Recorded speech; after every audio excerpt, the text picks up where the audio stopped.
Thank you for being here for this session.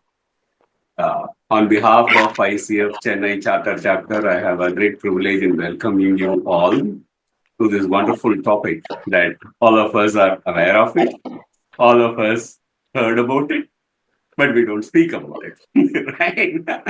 So this is something that is very close to almost all of us, I would say. At least from my own professional experience, I can say every second person that I meet has either experienced or experiencing it. But just that, there is no opportunity to really talk about it. And also, there is a lot of misnomer around the whole topic as to what is this whole thing about. I'll try and give you a small example what you can really if you already know about it, great. For those of you who are still not very clear about what it is, just think of a chameleon in a glass box.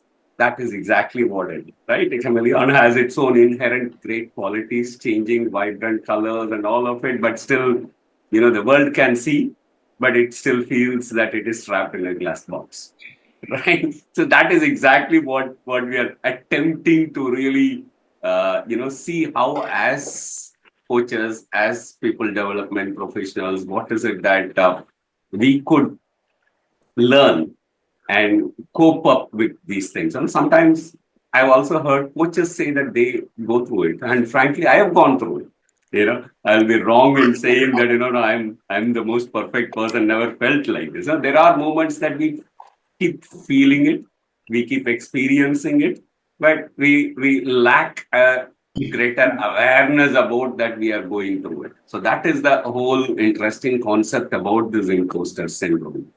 And in one of the research that happened in 2022 in UK, apparently about 78% of the leaders either are experiencing it at that point in time or have experienced it before.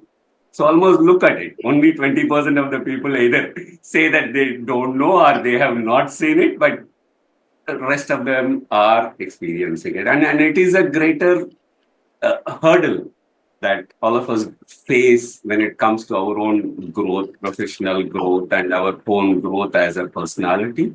And I am deeply grateful for Andrew, especially from where he is joining from, which is 10:30 in the night for him, and his willingness and generosity to share his wisdom and knowledge with all of us here in this next 90 minutes. Thank you, Andrew, for being here and to share your wisdom. Couple of administrative things that I would like you to remember. So one, this session will run for about 90 minutes and we'll have breakout rooms enabled in between some of the sections within the session. Okay. So in case if you are able to join or not willing to join the breakout room, please do tell us in advance so that we don't put you, or even if you get put, you can move back to the main room. Right. And the session is being recorded and it will be used, some snippets from the session will be used in our regular social media channels, and please be aware of that. Right? The third administrative thing that I would like you all to remember is that this session entails you for core competency as well as resource development CCEUs when you attend the full session. So we have a 0.75 core competency and 0.75 resource development CCU credits. If you are looking to renew your credential, these can be counted. And how do I really get validation and certification? So we will share a password when Andrew starts delivering the session. Please remember the password and write it down somewhere. We will also share a closing password towards the end of the session, and we will share a Google form wherein you need to put both these passwords along with few other details, which will enable us to process your request for CCUs and email it to you directly. Okay. Please note, there is no other way that we can ever share this password, even if you want it. So please don't write to us on email asking for the password. We will not be able to share. So please stay tuned on the session in the Zoom. Okay. And enjoy the session. Right. Aruna, would you like to introduce Andrew? Yeah, thank you, Kanan. I just would like to add one more thing. This Google feedback form will be uploaded near to the end of the session, and it will be open till 22nd. So we have people reaching out after 1 or 2 months saying, "Can I claim?" It will not be possible. So please note that it will be closed by 22nd. So coming to the main person today of this evening, our topic today is on imposter syndrome, how we can convert it into a catalyst for growth. And our speaker today is Andrew Shaffer, MCC. He is a distinguished executive coach, transformational leader, and thought partner dedicated to leadership development, cross cultural communication, and ethical business practices. As the co founder of Hummingbird Inc. and Inner Culture Inc. in Tokyo, Japan, he works with global executives and aspiring leaders to navigate complexity and drive meaningful, lasting change. With over 3 decades of experience, Andrew's expertise is deeply rooted in global citizenship. His international journey has shaped his ability to coach across cultures, fostering leadership that is both adaptable and impactful. Beyond coaching, Andrew is a committed ICF assessor, mentor coach, and coach supervisor, supporting aspiring coaches in obtaining ICF accreditation and providing experienced professionals with tailored learning engagements. His innovative approach to coaching supervision, including the application of the Senefin framework, has been featured in professional publications. I think I pronounced it correctly, Andrew. I'm not sure. It's called Sinefin or Cinefin now. With his extensive experience, global perspective, and commitment to professional excellence, Andrew Shaffer is a highly respected figure in the coaching industry, particularly in the Asia Pacific region. Personally, I have known Andrew from the last few years from my stay in Japan, and we can come across as a kind and a very giving and generous person. And it's a pleasure and honor, Andrew, to invite you and welcome to this session once again. And the floor is yours now. Before that, just would like to ask, how would you like to take the questions? Would you like to keep them coming in between or at the end of the session? I'm happy to take questions at any time. Generally, I like it to be free flowing and interactive. At the same time, if we have limited time, I'm very happy to stay later to address any questions. That's great. So, have you heard Andrew, ladies and gentlemen? So, please keep your questions coming and he will answer as per the convenience. Okay. Thank you very much for the kind and very generous welcome. I don't feel deserving of that, right? This is imposter syndrome. So yes, I am based in Tokyo, Japan. My name is Andrew Shaffer. I have been a coach for more than 20 years. I'm an MCC, I'm an ICF assessor, I'm a mentor coach, I'm a coach supervisor. I own 2 businesses here in Tokyo, and yet, despite all of this, despite having had a successful career for the last 30 some years, I regularly feel imposter syndrome, or what we have grown to call imposter syndrome. And I'm okay with it. And I say that I'm okay with it with confidence because I'm very transparent, and I feel that when I say this, things start to move, things start to happen, things start to change and shift when you actually share and bring it out in what I call addressing imposter syndrome. So this talk today will be really about what can happen if we don't address it, but more specifically, how we can address it meaningfully and with impact in the context of coaching conversations. And you'll have a chance to,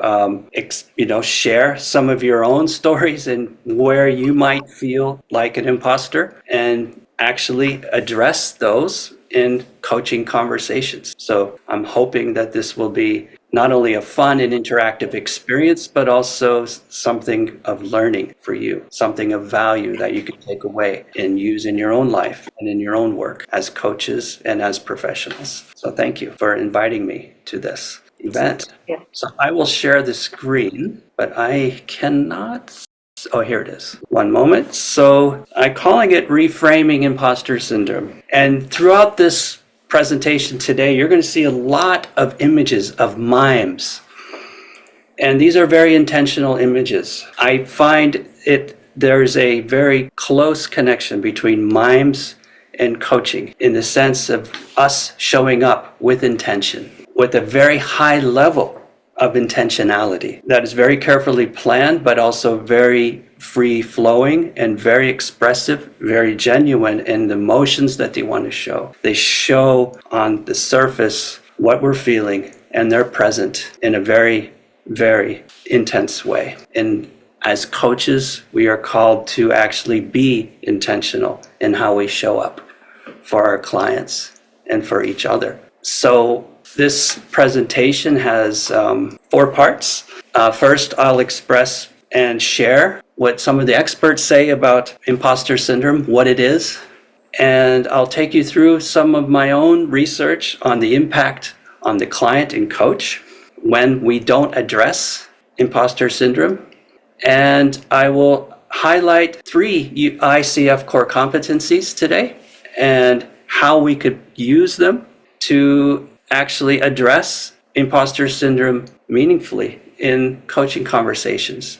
I will just be offering slices, actually, of how we can actually address imposter syndrome using the ICF core competencies. I'll be highlighting competency 4, competency 5, competency 7. And all of you will have a chance to do coaching practice and sharing of your experience in this session. So the objectives here today are really to discover practical strategies to leverage imposter syndrome as a driving force for enhancing self-awareness and skills development, and understanding imposter syndrome not as a limitation, but really a natural part of the learning process that can open doors to new possibilities, and to embrace challenges in the moment as opportunities to acquire new competencies and refine the existing ones in your coaching practice. And much of what I'm sharing with you today and this evening will really be from my own experience, but also from my clients' experience. And this topic is very dear to my heart. And for me, it's an ongoing learning journey that is exciting to share. One moment here, okay. So what is imposter syndrome? So Pauline Clance and Suzanne Imes actually termed it as an internal experience of intellectual phoniness way back in 1978 when I was a junior high school student, feeling my own brand of imposter syndrome, but not having a language to express what it was.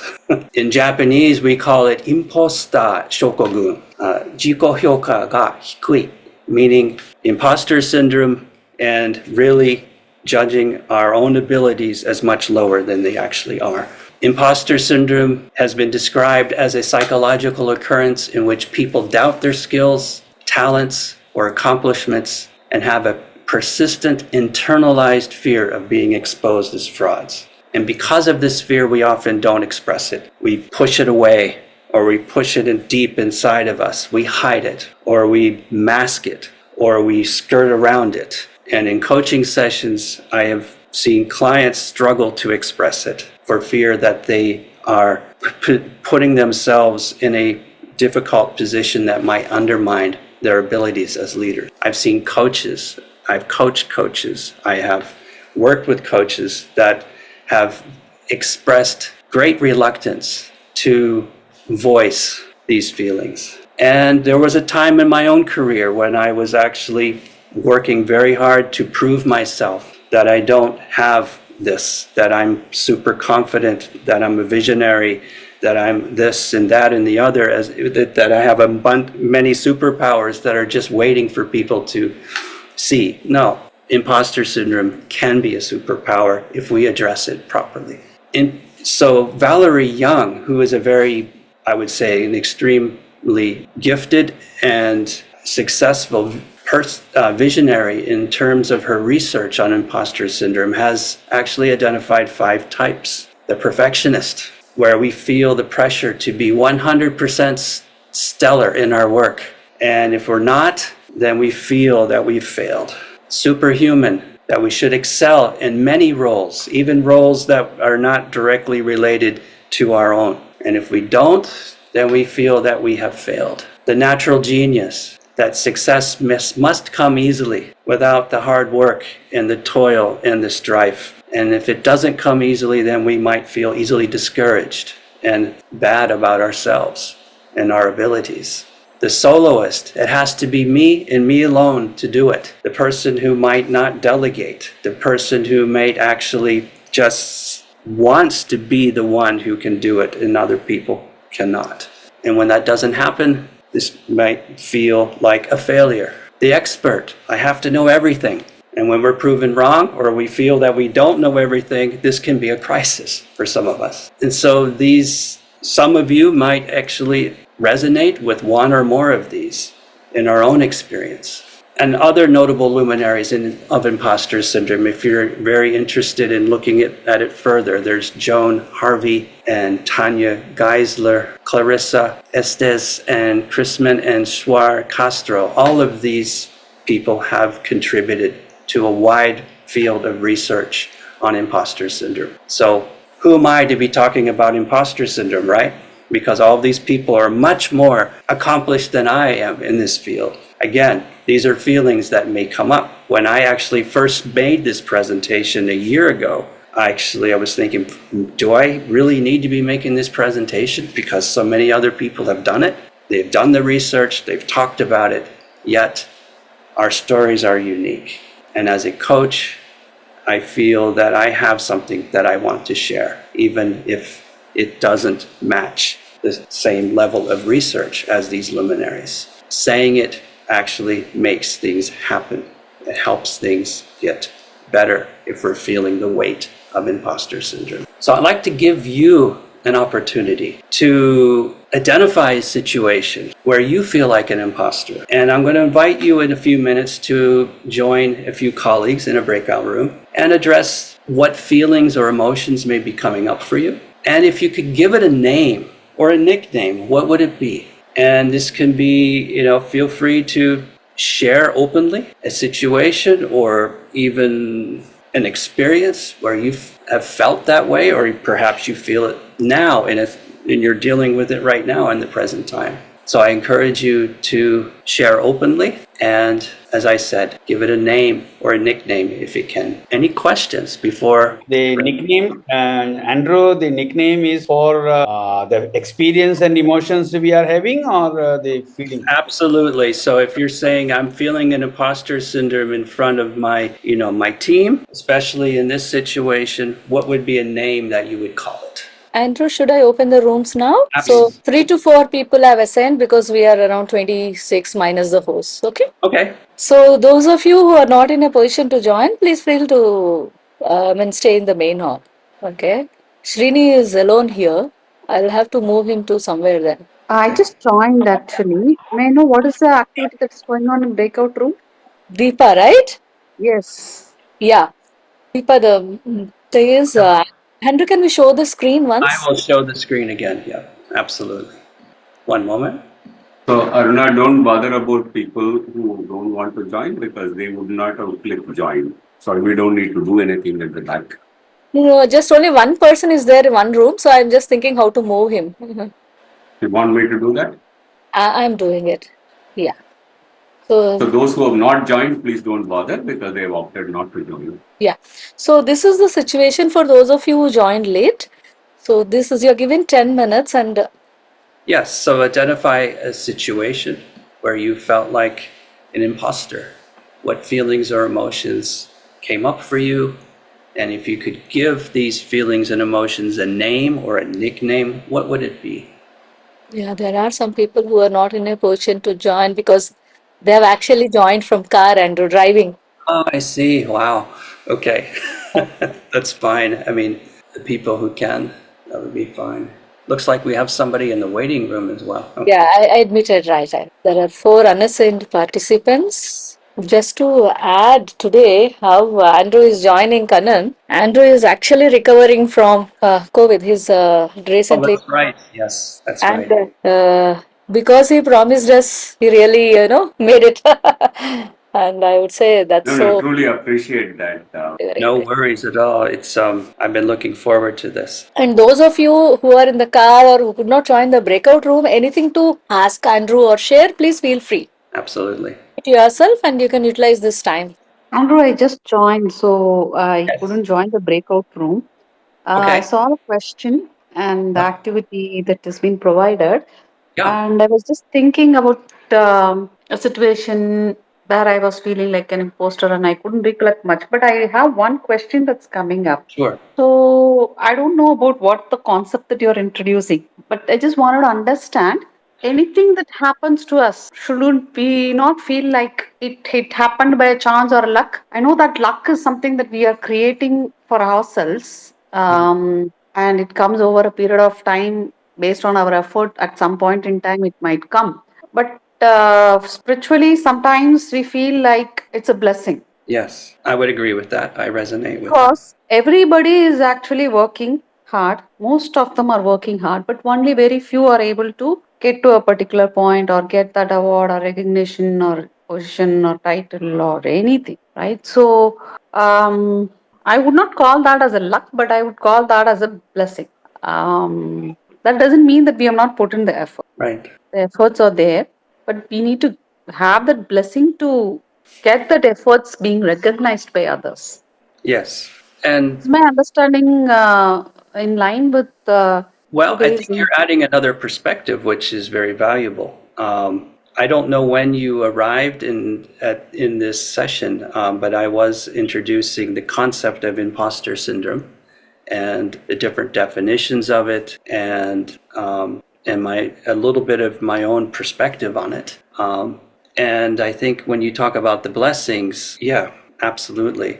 And if there are times when we don't feel them, and there are times where we feel very disconnected from those feelings. And when we feel disconnected from those feelings, other feelings may come up that are very uncomfortable for us. And it's during those moments where we may feel self-doubt, or we may feel that we're a fraud, where we may feel that we're actually not worthy of blessing or recognition. It's during those moments where we may tend to not express them or struggle to express them. And I've been encouraging and I've been very vocal about the need to express it and to address it. And so the breakout room right now is just actually encouraging people to do just that, express and address their own feelings of imposter syndrome and to name it, actually, to give it a name in a conversation, in a brief conversation. So that's where we're at right now. Did you have any other questions? Okay,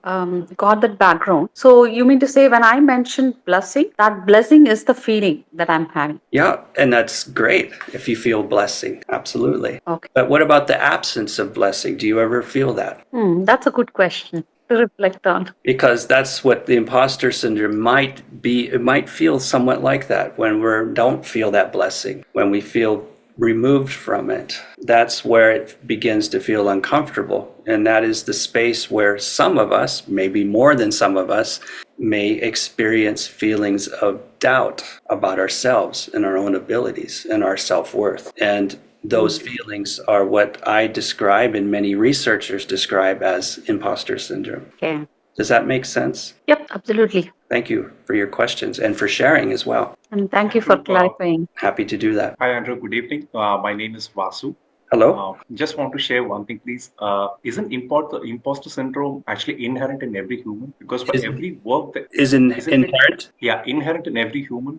Because every work we do, there's always an element of doubt that is always existing, and that automatically brings in or creeps in the imposter syndrome. Even the coaching for the very first time when we do it, Yeah. we're not very confident if we could do it, and that automatically, if I may say, awakens the imposter syndrome. Yeah, I think it is a very natural and reoccurring human condition, I think. And imposters, and there's fear and there's doubt and there's imposter syndrome. And I define, and many others define imposter syndrome as, having achievements, having the skills, having recognition, having all of those awards or positions of power or authority or, in our careers. And yet, with all of those accomplishments, we still feel like we haven't accomplished anything. And so it's more than fear and doubt. It's actually something, I would say, something bigger than that. It's an accumulation, or it's an unaddressed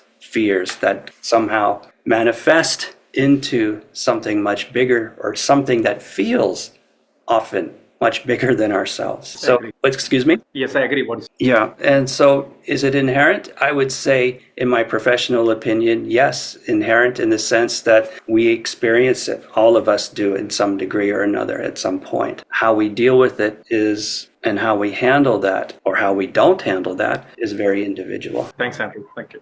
People will start joining back, Andrew. So Okay, great. first Wonderful. 10 minutes is over, and yeah, we have people coming back, and we can Okay. move to the next session. I'm going to share the screen again, and I'm going to share the full screen. So welcome back, everyone. And I would like to encourage you to share your imposter syndrome names. Feel free to share them in the chat.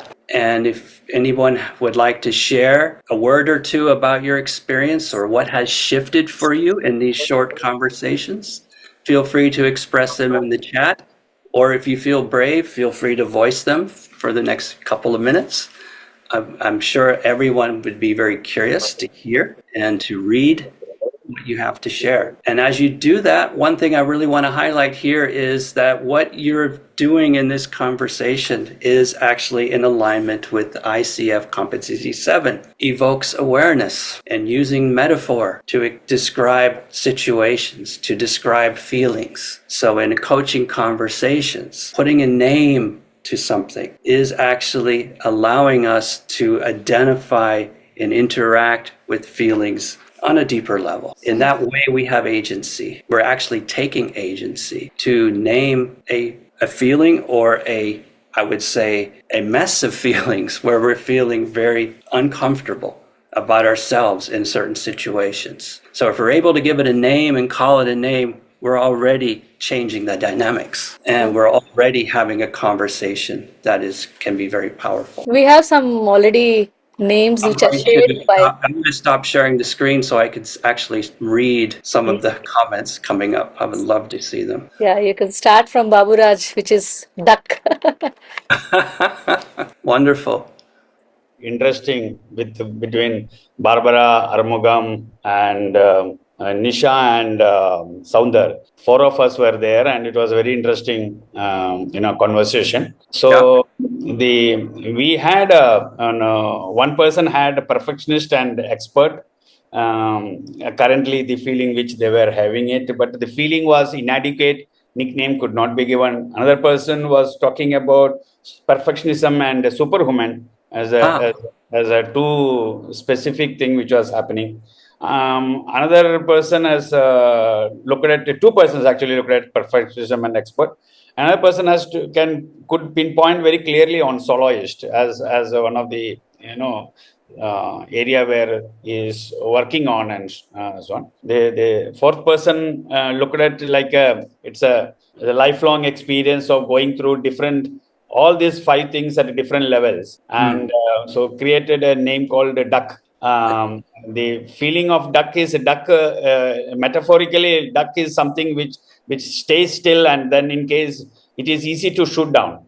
It is easy to shoot down, and duck also indicates a zero kind of a thing. So once you start feeling that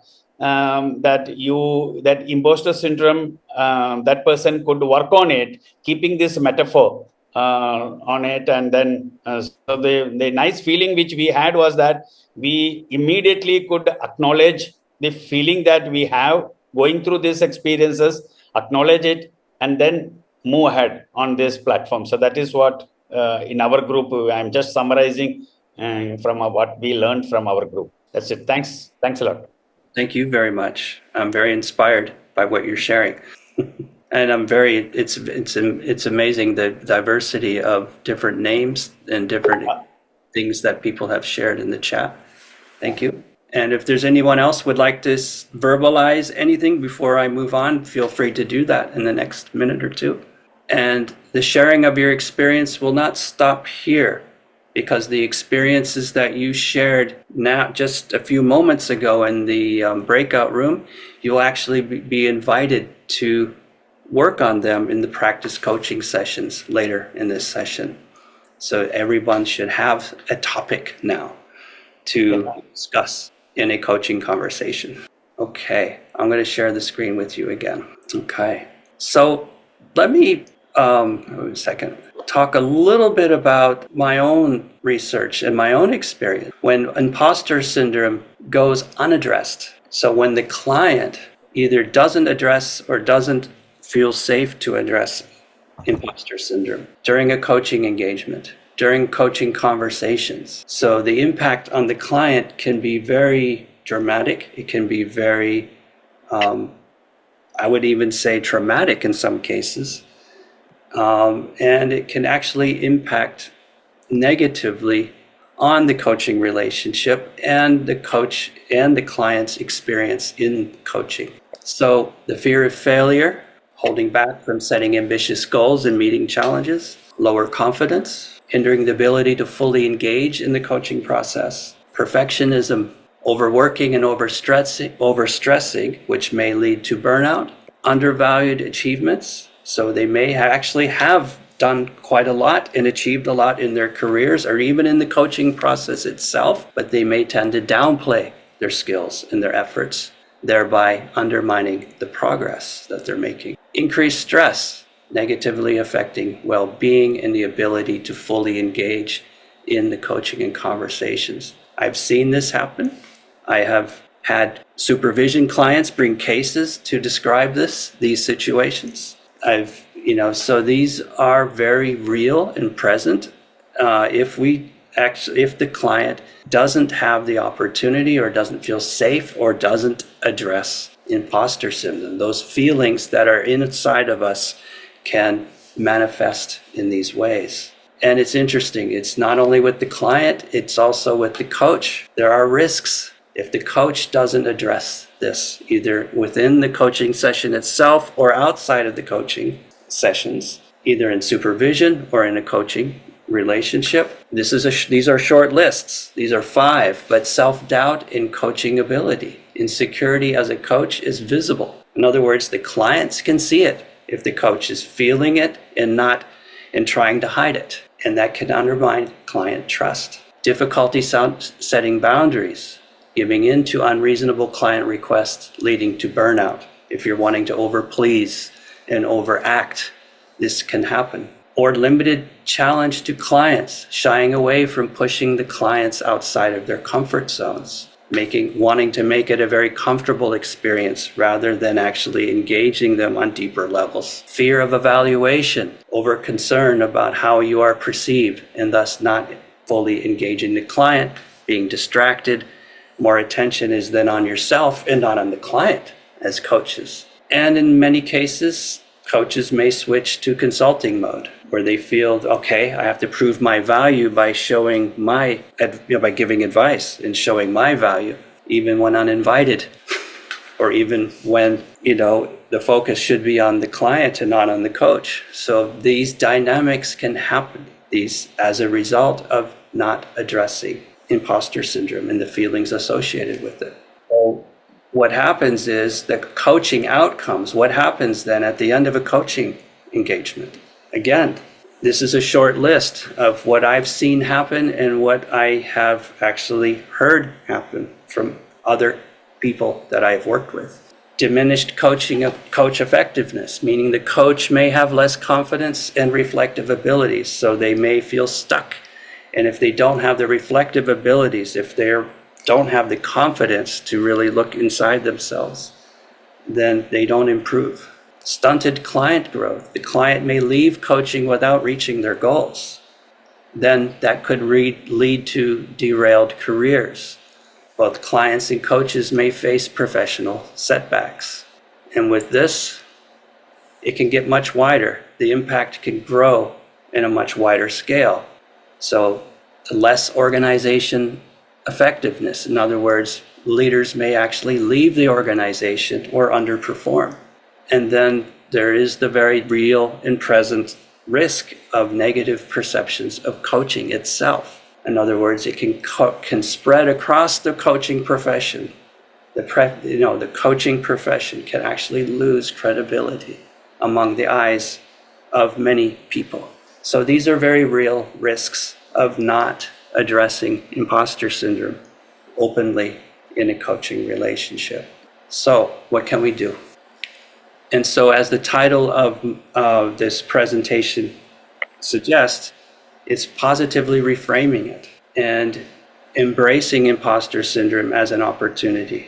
And for me, when I feel uncomfortable about myself, I have framed it as an opportunity to address something that I've put off too long. I see this as an opportunity to work through something and actually grow and learn from that experience. And the possibilities are limitless in how we can positively reframe imposter syndrome and the associated feelings in the context of coaching conversations. So what does it look like?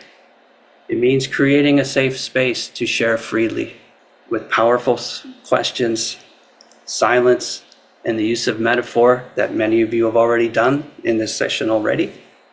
Being open, present, and flexible. So I'm going to highlight a few examples of how we can actually use the ICF core competencies, just a few. I mean, again, the possibilities are extremely vast, but I'm going to really highlight just a few of them today. And using competency 4, cultivating trust and safety.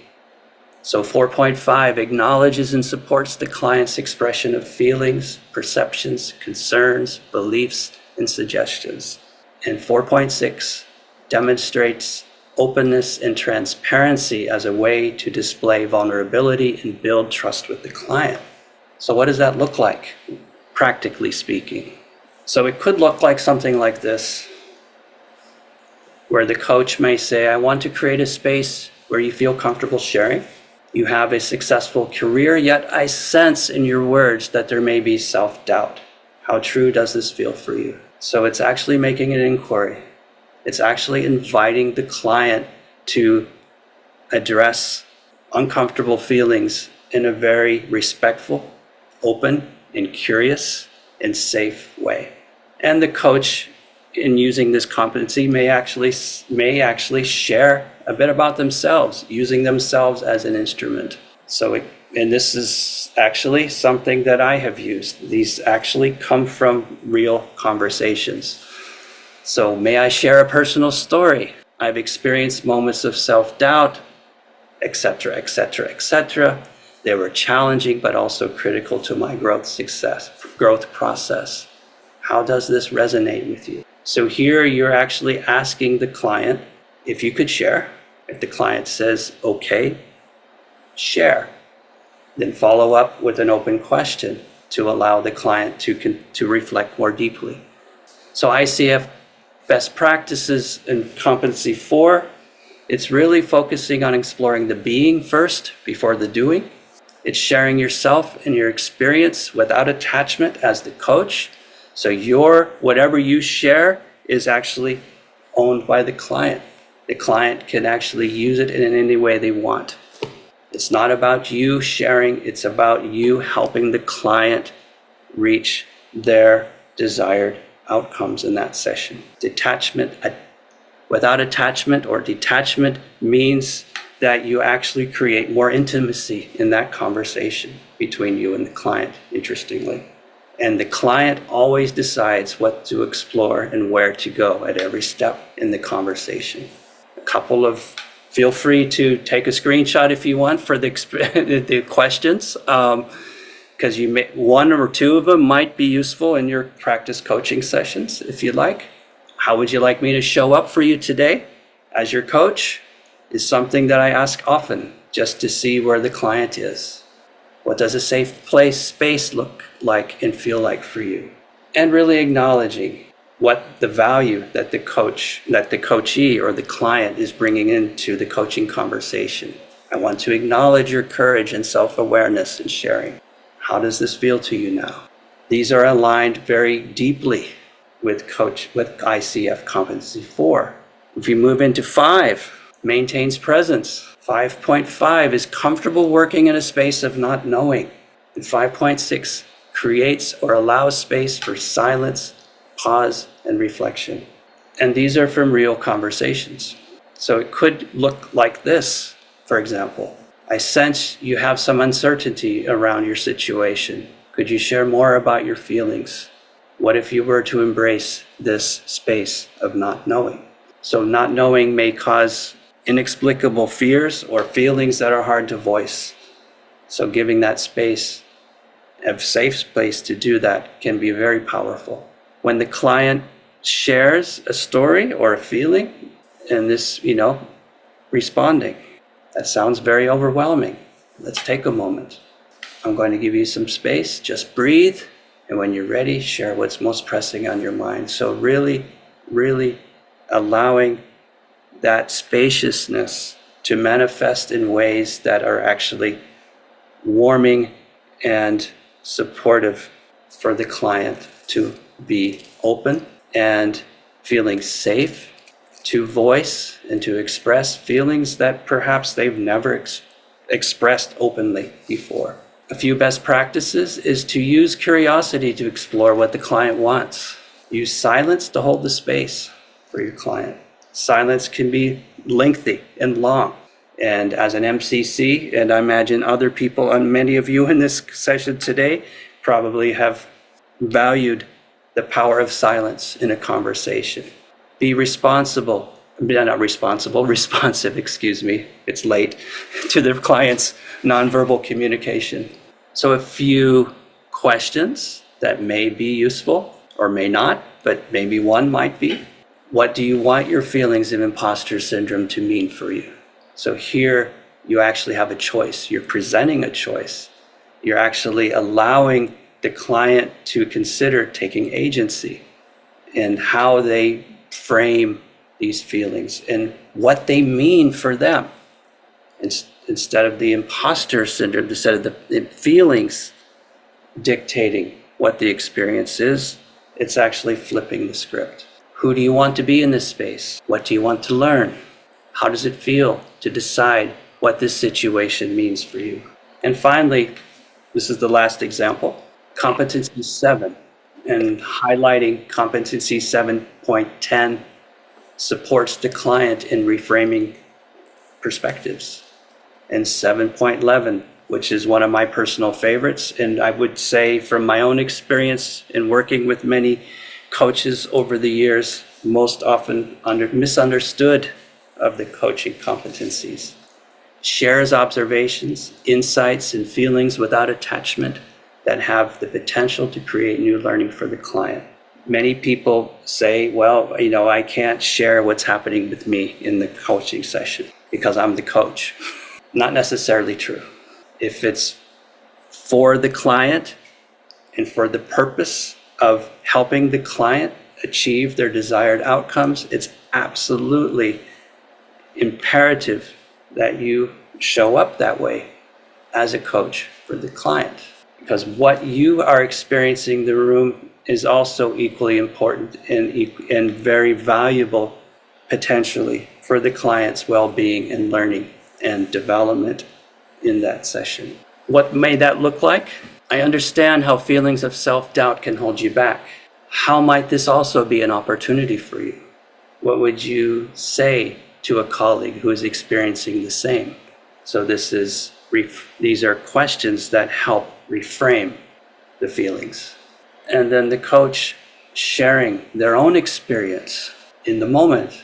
May I share something coming up for me as I listen to you and take in what you're sharing? I feel a certain sensation in my body when you say X, Y, Z. What significance may this have for you?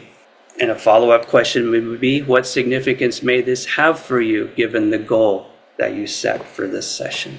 So then you're connecting your experience to the benefit and the desired outcome for the client. So I've shared a lot, and this will be the last of the content that I'm sharing. But these are some best practices using competency 7 from my own experience over the years of working with coaches and clients. So some of you have already done that, inviting to use a metaphor. Inquire what new awareness may be emerging. Invite the client to connect the new awareness to their goals. A couple of examples. If you could paint a picture of your feelings of imposter syndrome, what would it look like? What would be a metaphor to describe where you want your self-doubt to lead you? If your self-doubt were a person in your story, what would the conversation be? So these are powerful questions that really reframe the whole experience and allow agency to take hold in the client to interact with their feelings in very different and very beneficial ways.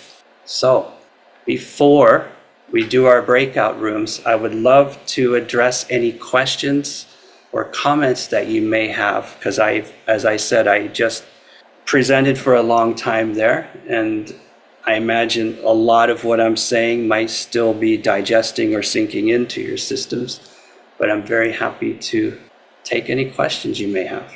I have a question, Andrew. Okay. So this is regarding that question you mentioned. What do you want your feelings of imposter syndrome to mean for you? Yes. This was a classic case when I started my coaching. So I'd like to ask you, do we name it imposter syndrome or mention it only when the client says I'm having the imposter syndrome? When do we use this exactly? When do Because we use the question? yes, Well, sometimes they don't say they have imposter syndrome. They might use those words. They might use self-doubt. They might use something else. okay. But in those moments, it's important to let them express. What I often do is just allow them to express what are behind those feelings. Where are they coming from? And the more they express it, the more they're able to articulate it, the more clarity comes to them. I said, okay, so what would be a name that you could call it? So it may come up in the moment like that, for example. And then if they come up with a name, and for me, I've often used, for my own experience, I say insect, because it's in my face and distracting and I'm waving my hand away. But that's how I used to see it. And I will inquire, what does naming this, how does that feel for you? What significance does it have? What has shifted for you? And at times, powerful awareness emerges from those questions. Sometimes it doesn't, but even if it doesn't, that is okay too, because they're still getting those feelings out and they're still interacting with them in a way that is meaningful for them. So it may be that, I don't necessarily feel the metaphor, but I feel this way. That's okay. Let them take it where they want. Thank you. Yep. Yeah, we have one person, Baburaj has raised his hand. Baburaj, your question, please. Yeah, Andrew, interesting discussion. And see, most of us as human beings, we also go through imposter syndrome as coaches. And Yeah. it's for me as an individual person who has, it's like a journey for all of us. And and the coachee also must be going through his own imposter syndrome. Now, how do you balance? How do you, when you are going through your own imposter syndrome, which you are sometimes different levels of imposter syndrome, which you are struggling with. Sometimes you might be already in the verge of, ensuring that you can control, and sometimes we will be in different levels of maneuvering the imposter syndrome within you. During that process of coaching, the coach also goes through his own imposter syndrome, and we are expected to ensure that we are present and balance ourselves. Yep. How do you, based on your research and your work, what guidance or support or learning which you have? Now that's a very long conversation potentially. So just to clarify the question, if, in other words, if both the coach and the client are feeling those feelings in a coaching session, right? If those feelings are present for both the coach and the client during a session, in my understanding your question. Yeah. That's very interesting, because that, from my own experience, where I have felt that, and it's often what the client brings into the conversation may evoke a response in me. Yep. And it's at that moment when I'm listening to the client, let's say I'm listening to the client express feelings of self-doubt, and I feel this kind of this kind of sense, this very deep beating of my heart, or a heat rising in my chest. That sensation is very emotional, and I can actually share that with the client. I says, as I listen to you right now, I can feel that I'm really resonating with what you're saying, because right now, as I listen to your words and your experience, I'm feeling this sensation in my body right now. How does that resonate with you? So be vulnerable. Yes, that builds trust, that supports the client. It brings, a sense of safety in that conversation. And you're also inviting the client to reflect on that and make it their own inquiry. So, yes, so in that moment, the coach is addressing their own feelings, but in support of the client. So it's never about the coach, but interestingly, it does help the coach maintain their presence in the moment and serve the client. And it's a very honest, transparent, and powerful way to bring the conversation to a very different level. That, if the coach doesn't share that in the moment, it's a lost opportunity, essentially. That resonates well with me also.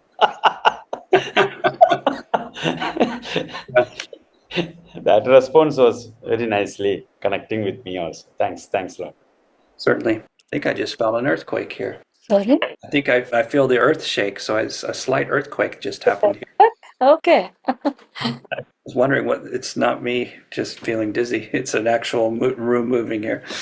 It is, I think, too late for you, and also considering that you're recovering, everything adds up, right? Oh yes, but it's also it's a very real tremor. So, is it okay to continue the session, Andrew, or? Yeah, no, I'm good.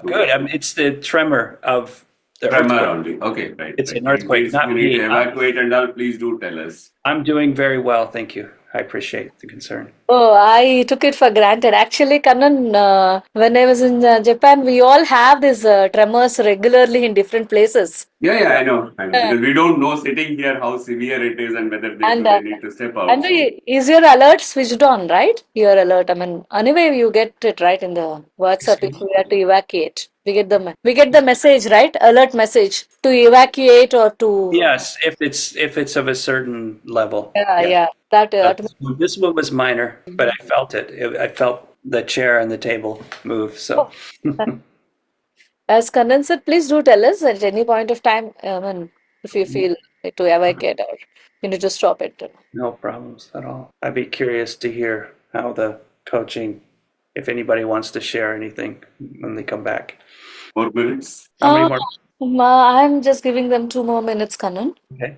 so that we have at least 4 to 5 minutes for the closure and their sharing. Yeah, and as I said, if you're wanting people to stay on and address, I'm happy to stay a little longer to take questions if you want. It might go a little bit longer, Andrew, because we're already at 8:24. I mean, official session is only 6 more minutes, but maybe a few more minutes we might. That's fine. I'm happy to, as long as you want. That is so, I would say, kind of you again, the same word, but considering it's already 11:30 there, 12 there, right? Coming on 12 soon, yes. Yes.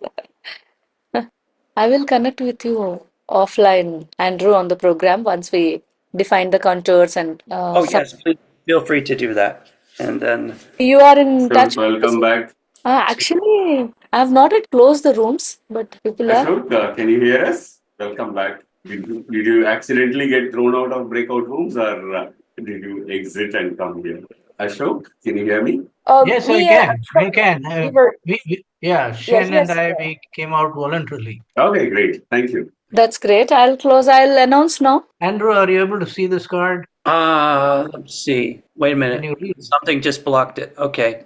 Yes. Right. So I was wondering whether I could share this because these are insight generation cards, giving a visual representation and inviting clients.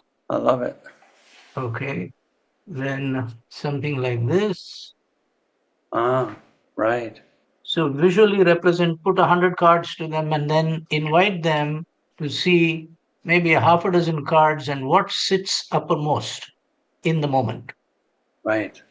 I can't define it as an imposter syndrome, but does an imposter syndrome align with these visual representations? 100 cards, you pick out 6 of them.